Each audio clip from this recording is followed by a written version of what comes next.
Chapter 7. A very few days more, and Captain Wentworth was known to be at Kellynch, and Mr. Musgrove had called on him, and come back warm in his praise, and he was engaged with the Crofts to dine at Uppercross by the end of another week. It had been a great disappointment to Mr. Musgrove to find that no earlier day could be fixed. So impatient was he to show his gratitude by seeing Captain Wentworth under his own roof and welcoming him to all that was strongest and best in his cellars. But a week must pass, only a week, in Anne's reckoning, and then, she supposed, they must meet. And soon she began to wish that she could feel secure even for a week. Captain Wentworth made a very early return to Mr. Musgrove's civility, and she was all but calling there in the same half hour. She and Mary were actually setting forward for the great house, where she, as she afterwards learnt, they must inevitably have found him, when they were stopped by the eldest boy being at that moment brought home in consequence of a bad fall. The child's situation put the visit entirely aside. She could not hear of her escape with indifference, even in the midst of serious anxiety which they afterwards felt on his account. His collarbone was found to be dislocated, and such an injury received in the back as roused the most alarming ideas. It was an afternoon of distress, and Anne had everything to do at once.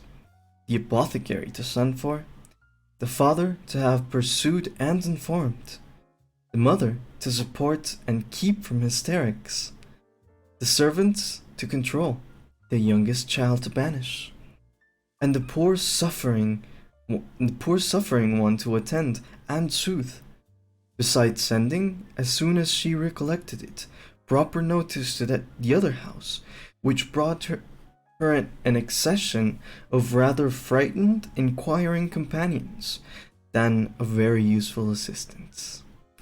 Her brother's return was the first comfort. He could take best care of his wife, and the second blessing was the arrival of the apothecary. Till he came and examined the child, their apprehensions were the worst for being vague. They suspected great injury, but knew not where. But now the collarbone was soon replaced, and though Mr. Robinson felt, and rubbed, and looked grave, and spoke low words both to the father and the aunt, they still were all to hope the best, and to be able to part and eat their dinner in tolerable ease of mind. And then it was, just before they parted, that the two young aunts were able so far to digress from their nephew's estate as to give the information of Captain Wentworth's visit, staying 5 minutes behind their father and mother, to endeavor to express how perfectly delighted they were with him, how much handsomer, how infinitely more agreeable they thought him than any individual among their male acquaintance, who had been at all a favorite before. How glad they were to hear Papa invite him for dinner, how sorry when he said it was quite out of his power, and how glad when he had promised, in reply to Papa and Mamma's farther pressing invitations, to come and dine with them on the morrow, actually on the morrow. And he had promised it in so pleasant a manner as if he had felt all the motive of their attention just as he ought.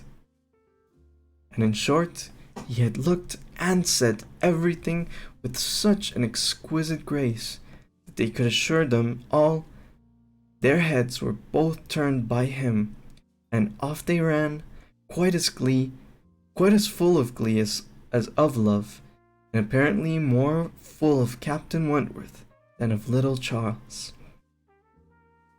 The story and the same raptures were repeated when the two girls came with their father. Though the gloom of the evening to make inquiries, through the gloom of the evening to make inquiries, and Mr. Musgrove, no longer under the first uneasiness about his heir, could add how his confirmation and praise, and hope there would be now no occasion for putting Captain Wentworth off, and only to be sorry to think that the cottage party, probably, would not like to leave the little boy to give him the meeting. Oh no, as to leaving the little boy, both the father and the mother were in too much strong and recent alarm to bear the thought, and Anne, in the joy of their escape, could not help adding her warm protestations to theirs. Charles Musgrove, indeed, afterwards showed more inclination. Child was going on so well, and he wished so much to be introduced to Captain Wentworth that perhaps he might join them in the evening. He would not dine from home, but he might walk in for half an hour. But in this he was eagerly opposed by his wife, with, "Oh no, indeed, Charles, I cannot bear to have you go away. Only think if anything should happen." The child had a good night, and was going on well the next day. It must be a work of time to ascertain that no injury had been done to the spine. Mr. Musgrove found nothing to increase alarm, and Charles Musgrove began, consequently, to feel no necessity for longer confinement.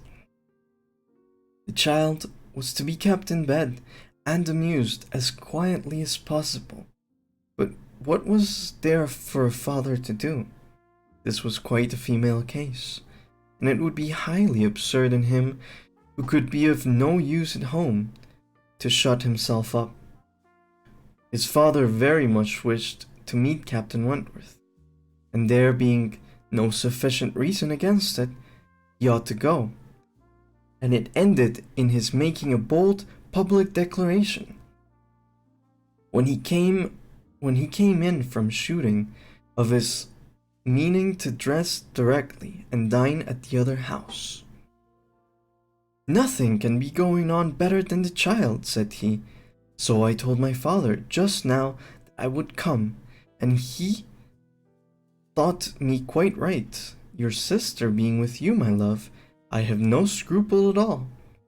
You would not like to leave him yourself, but you see, I can be of no use.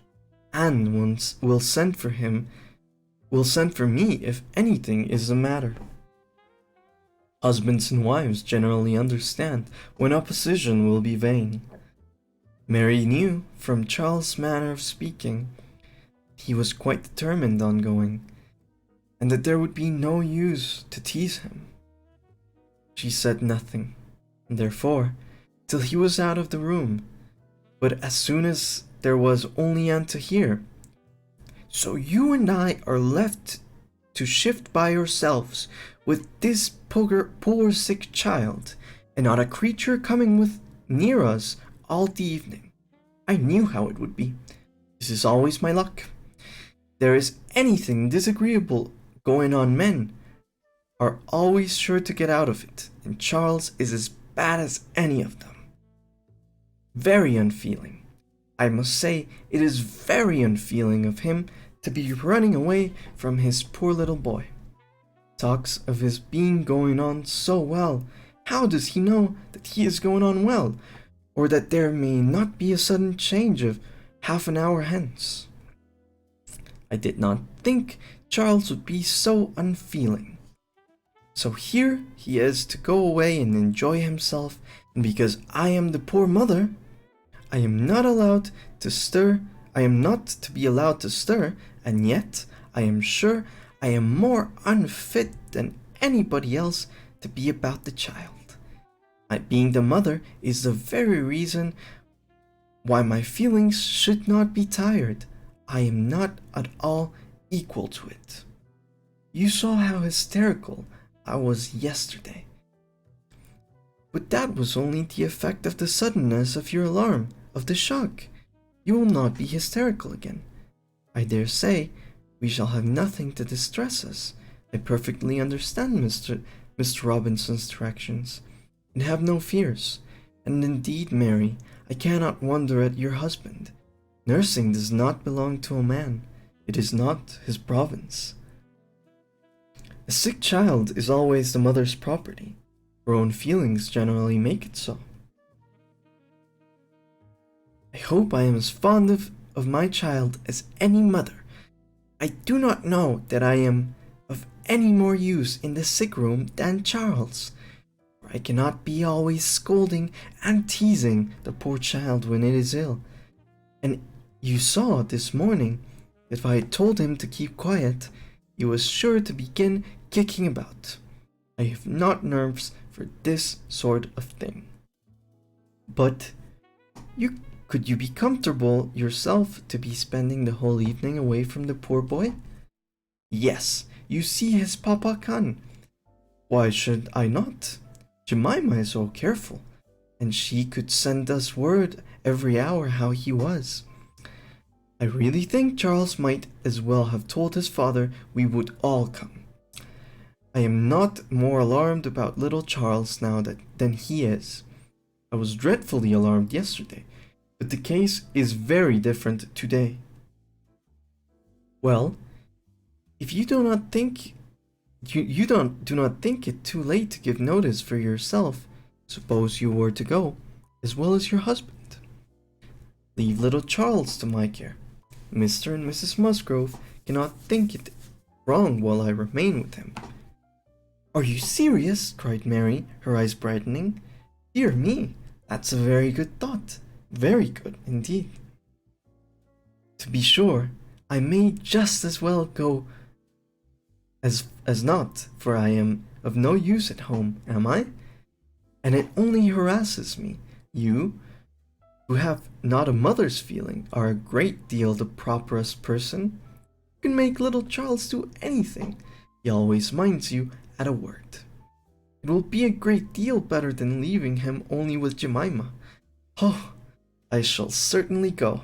I'm sure I ought, if I can, quite as much as Charles, for they want me excessively to be acquainted with Captain Wentworth, and I thought you do not mind being left alone. An excellent thought of yours, indeed, Anne. I will go and tell Charles, and get ready directly. You can send for us, you know, at a moment's notice, if anything is the matter. But I dare say there will be nothing to alarm you. I should not go, you may be sure, if I did not feel quite at ease about my dear child. The next moment she was tapping at her husband's dressing room, and as Anne followed her upstairs, she was in time for the whole conversation, which began with Mary saying, in a tone of great exultation, I mean to go with you, Charles, for I am no more use at home than you are. If I were to shut myself up forever with the child, I should not be able to persuade him to do anything he did not like. Anne will stay. Anne undertakes to stay at home and take care of him. It is Anne's own proposal, and so I shall go with you, which will be a great deal better, for I have not dined at other house since Tuesday. That is very kind of Anne, was her husband's answer, and I should be very glad to have you go, but it seems rather hard that she should be left at home by herself to nurse our sick child. Anne was now at hand to take up her own cause, and the sincerity of her manner being soon sufficient to convince him, where conviction was at least agreeable, he had no farther scruples as to her being left to dine alone, though he still wanted her to join them in the evening, when the child might be at rest for the night, and kindly urged her to let him come and fetch her. She was quite suitable, and this being the case, she had ere long the pleasure of seeing them set off together in high spirits. They were gone. She hoped to be happy. However oddly constructed such happiness might seem, as for herself, she was left with as many sensations of comfort as were perhaps ever likely to be hers. She knew herself to be of the first utility to the child. And what was it to her if Frederick Wentworth were only half a mile distant, making himself agreeable to others? She would have liked to know how he felt as to a meeting. Perhaps indifferent, if indifference could exist under such circumstances. He must be either indifferent or unwilling. Had he wished ever to see her again, he need not have waited till this time. He would have done what she could not but believe that in his place she should have done long ago, when events had been early giving him the independence which alone had been wanting. Her brother and sister came back delighted with their new acquaintance and their visit in general. There had been music, singing, talking, laughing, all that was most agreeable. Charming manners in Captain Wentworth. No shyness or reserve. They seemed all to know each other perfectly. And he was coming the very next morning to shoot with Charles. He was to come to breakfast, but not at the cottage, though that had been proposed at first, but then he had been pressed to come to the great house instead, and he seemed afraid of being in Mrs. Charles Musgrove's way, on account of the child, and therefore somehow, they hardly knew how, it ended in Charles being to meet him to breakfast out at his father's. Anne understood it. He wished to avoid seeing her. He had inquired after her, she found, slightly, as might suit a former slight acquaintance, seeming to acknowledge such as such had acknowledged, actuated, perhaps, by the same view of escaping introduction when they were to meet. The morning hours of the cottage were always later than those of the other house. And on the morrow the difference was so great that Mary and Anne were not more than beginning breakfast when Charles came in to say that they were setting off, that he was come for his dogs, and that his sisters were following with Captain Wentworth, his sisters meaning to visit Mary and the child, and Captain Wentworth also proposing to wait on her for a few minutes, if not convenient. And though Charles had answered for the child's being in no such state as he could make it inconvenient, Charles Wentworth would not be satisfied without his running on to give notice. Mary, very much gratified by his attention, was delighted to receive him, while 1,000 feelings rushed on Anne, of which this was the most consoling, that it would be soon over. And it was soon over. In 2 minutes after Charles's preparation, the others had appeared. They were in the drawing room. Her eye half met Captain Wentworth's. A bow, a curtsy passed. She heard her voice. He talked to Mary, said all was right, said something soothing, said something to the Musgroves. Enough to mark an easy footing. The room seemed full of persons and voices. But a few minutes ended it. Charles showed himself at the window. All was ready. And Charles showed himself at the window. All was ready. Their visitor had bowed and was gone. The Miss Musgroves were gone too, suddenly resolving to walk at the end of the village with the sportmen. The room was cleared, and Anne might begin to finish her breakfast as she could. "It is over, it is over," she repeated to herself again and again in a nervous gratitude.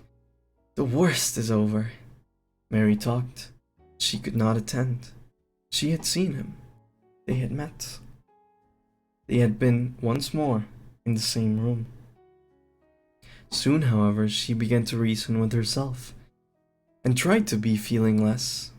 8 years, almost 8 years had passed since all had been given up.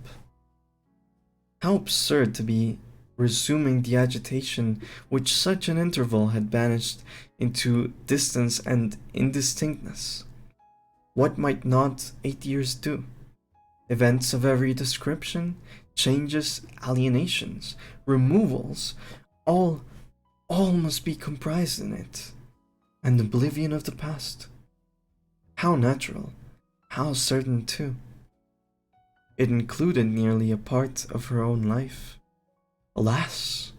With all her reasoning, she found that to retentive feelings 8 years may be little more than nothing. Now, how were his sentiments to be read? Was this like wishing to avoid her? In the next moment she was hating herself for the folly which asked the question. On one other question which perhaps her utmost wisdom might not have prevented, she was soon spared all suspense, for after the Miss Musgroves had returned and finished their visit at the cottage, she had this spontaneous information from Mary. "Captain Wentworth is not very gallant by you, Anne, though he was so attentive to me. Henrietta asked him what he thought of you, and when they went away, he said, 'You were so altered, he should not have known you again.'" Mary had no feelings to make her respect her sisters in a common way. She was perfectly unsuspicious of being inflicting any peculiar wound. Altered beyond his knowledge, Anne fully submitted in silence, deep mortification. Doubtless it was so, and she could not take no revenge, for he was not altered, or not for the worse. She had already acknowledged it to herself, and she could not think differently. Let him think of her as he would. No. The years which had destroyed her youth and bloom had only given him more glowing, manly, open look, in no respect lessening his personal advantages. She had seen the same Frederick Wentworth, so altered that he could have not have known her again. These were the words which could not but dwell with her. Yet she soon began to rejoice that she had heard them. They were of sobering tendency. They allayed agitation, they composed, and consequently must make her happier. Frederick Wentworth had such words or something like them, but without an idea that they would be carried round to her. He had thought her wretchedly altered, and in the very first moment of appeal had spoken as he felt. He had not forgiven Anne Elliot. And worse, she had shown a feebleness of character in doing so. She had given him up to oblige with others. It had been the effect of over-persuasion. It had been the weakness and timidity. He had been the most warmly attached to her, and had never seen a woman since whom he thought her equal. But, except from some natural sensation of curiosity, he had no desire to meet her again. Her power with him was gone forever. It was now his object to marry. He was rich, and being turned on shore, fully intended to settle as soon as he could be properly tempted. Actually looking around, ready to fall in love with all the speed which a clear head and a quick taste could allow. He had a heart for either of the Miss Musgroves, if they could catch it. A heart, in short, for any pleasing young woman who came in his way, except Anne Elliot. This was his only secret exception when he said to his sister, in answer to her suppositions, "Yes, I am here, Sophia, quite ready to make a foolish match. Anybody between 15 and 30 may have me for asking. A little beauty, little smiles, and a few compliments to the navy, and I am a lost man." Should not this be enough for a sailor who has no society among women to make him nice? He said it, she knew, to be contradicted. His bright, proud eye spoke the conviction that he was nice, and Anne Elliot was not out of his thoughts, when he more seriously described the woman he should wish to meet with. A strong mind, a sweetness of manner, made the first and last of that description. "That is the woman I want," said he. "Something a little inferior I shall of course put up with, but it must not be much. If I am a fool, I shall be a fool indeed, for I have thought on the subject more than most men." That is the end of chapter 7.